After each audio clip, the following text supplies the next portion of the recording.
வந்துடும். அதை மாற்றவே முடியாது. கெமிக்கல் ரியாக்ஷனை வந்து மாற்ற முடியுமா? சொல்லுங்க பார்ப்போம்.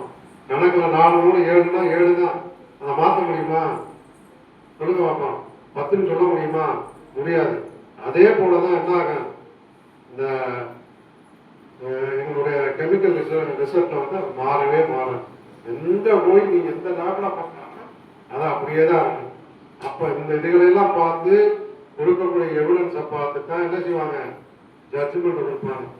இந்த ஜட்ஜ்மெண்ட் அடிப்படையில் நீங்கள் வக்கீல் என்ன சொல்லுவாங்க, நான் எல்லாம் ஜெயிச்சிருவேன், பணத்தை மட்டும் கொடுக்கணும். இருக்கிறது என்ன செய்வாங்க, கொஞ்சம் நேரம் காடுகள் எல்லாம் விட்டுட்டு வக்கீலுக்கு கொடுத்து நம்ம விளையாட உட்காந்து.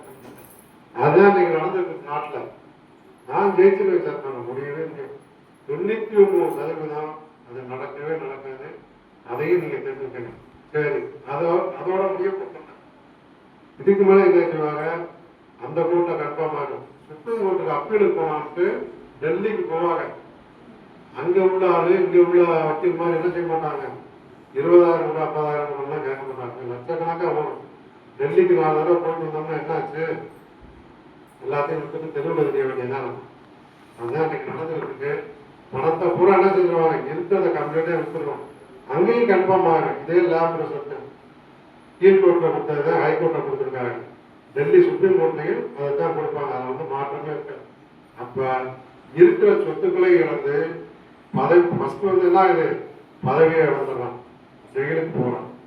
ஜெயிலுக்கு போயிட்டு வந்தா ஸ்கூல்ல தெரிய பிள்ளைகள்லாம், நான் ஒரு தப்பு பண்ணிட்டு ஜெயிலுக்கு போயிட்டு வந்தேன்னா இங்க வாத்தியாரா இருக்குன்னா நீங்க என்ன சொல்லுவீங்க, வாத்தியார் ஜெயிலுக்கு போயிட்டு வந்தாங்க சொல்லுவீங்களா?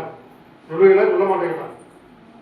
அரசு பண்ணா என்ன செய்வாங்க, பேப்பர்ல போடுவாங்களா, டிவியில வருமா, வருமா வராதா? வரும். அப்ப நீங்க என்ன செய்வீங்க, படிக்கக்கூடிய பிள்ளைகளோட பேரண்ட்ஸோ இல்லை ரிலேஷனோ ஏதோ ஒரு தவறு பண்ணி